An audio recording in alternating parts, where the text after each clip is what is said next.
কালোবাজারি রুখতে কাকদ্বীপ বাজারে হানা প্রশাসনিক আধিকারিকদের। মুখ্যমন্ত্রীর নির্দেশের পরে কাকদ্বীপ বাজারে যৌথ অভিযান চালালো প্রশাসন। অভিযানে উপস্থিত ছিল কাকদ্বীপ এসডিও, এইচডিপিও, আইসি সহ একাধিক প্রশাসনিক আধিকারিকেরা।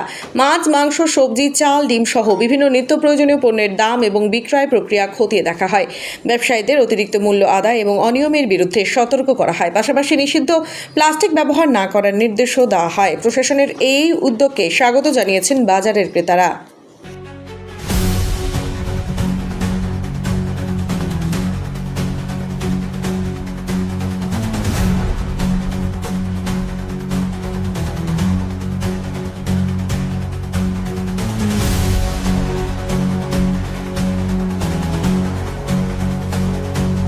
দীর্ঘদিন ধরে এই ব্যবসাটা চলে এসছে। নিত্য প্রয়োজনীয় জিনিসের উপরে হঠাৎ করে রেট বেড়ে যাচ্ছে। এই রেটটা বাড়ছে কারণ কি? মাঝখানে কোনো পড়ে বা বোকার আছে কিনা?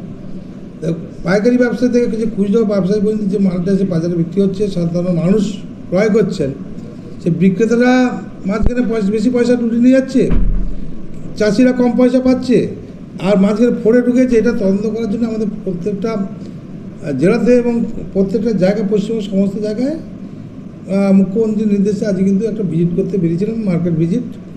নিত্য প্রয়োজনীয় যে জিনিসগুলো যেগুলো আছে, আলু, পটল, সবজি থেকে আরম্ভ করে চাল, ডাল, মাংস, মাছ, সমস্ত জিনিস এগুলো এটা মার্কেট সার্ভে করা হচ্ছে। মার্কেটে প্রকৃত সে কিনছে কী রেটে, বিক্রি করছে কী রেটে, তার মধ্যে একটা লাভ লোকসানের ব্যাপার থাকে।